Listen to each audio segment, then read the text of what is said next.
any particular strategies or tactics for defending oneself? Exactly, for self-defense. Do you have any thoughts there? Sure. So I have several. The first is maybe the least obvious, which is you should radically reduce your expenses if possible, because financial independence is upstream of individual independence and ideological independence.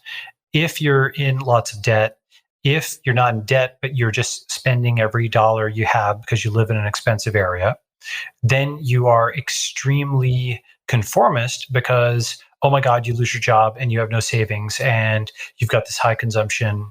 And so you just have to stay in line for everything. Now, if you want to live like that, go ahead. Okay. But if you don't, the first thing to understand, I think, is that it's much easier to reduce your costs by 5x than increase your top line by 5x. It's possible to do both, but it's almost deterministic to reduce costs if you're willing to do it. And how do you do it? You go to nomadlist.com or teleport.org and you do a spreadsheet and you optimize your personal runway. And your personal runway is what it sounds like. This is a concept I developed. It's very obvious, but just extends the concept of corporate runway to individuals. It's your savings divided by your burn rate. And here's the thing. The moment that you move to, let's say, Bali or some very inexpensive locale and start living like a grad student, and of course, this is most applicable for people earlier in their life. It's harder for folks with families and what have you, right? So I recognize that. But even then, it can be done. There's a Reddit group called, I think, Lean Fire, Financial Independence, Retire Early. There's Mr. Money Mustaches, folks who do this kind of thing, like household budgeting. But as an individual, it's actually relatively easy. What you do now, and this is actually even easier in 2021 than it was when I first started recommending this, you get a remote work job at a good tech company. It could be any company, of course, but let's just say tech it's because it pays well or whatever, if you can get it. But a remote work capable job, you move to the cheapest place that you can tolerate.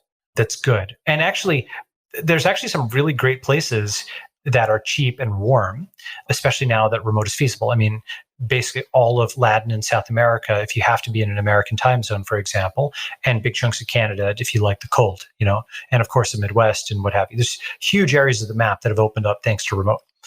And if you do that, and if you cut your expenses 5x, now you go from, just as a thought experiment, let's say you're making, I don't know, 100,000 a year as an engineer, and before you were in San Francisco and you were burning like 90,000 of that a year or something. That's actually not insane. A lot of people do exactly that, right? Because the rent is so high and whatever. Right?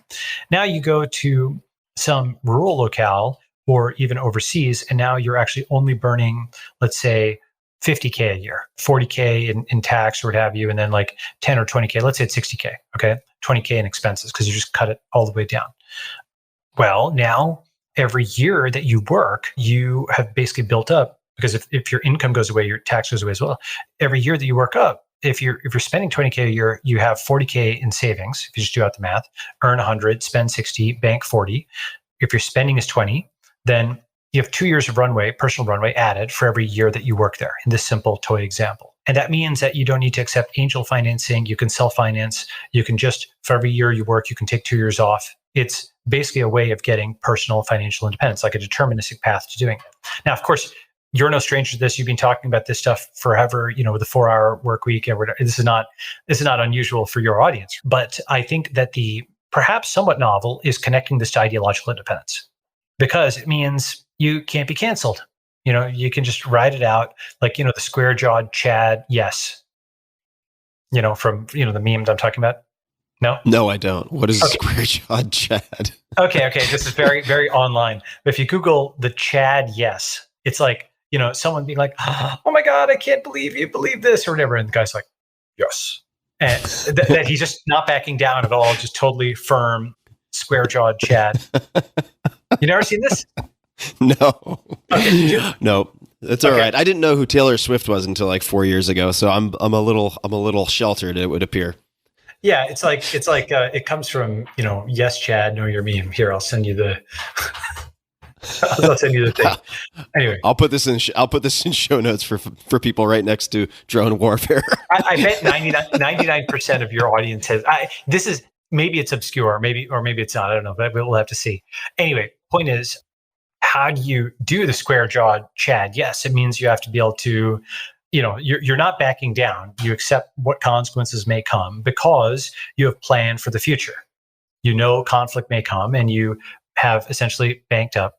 And so let's call that one piece, right? Financial independence. Right. And it requires, not to state the obvious, but it requires, or may not even require, courage the less fear you have, right? Yeah. If courage is acting in the face of fear, if you have minimized the risk or the damage of being canceled or any type of media retribution, you have less fear to overcome. It just makes it easier, like you said, to have that ideological freedom.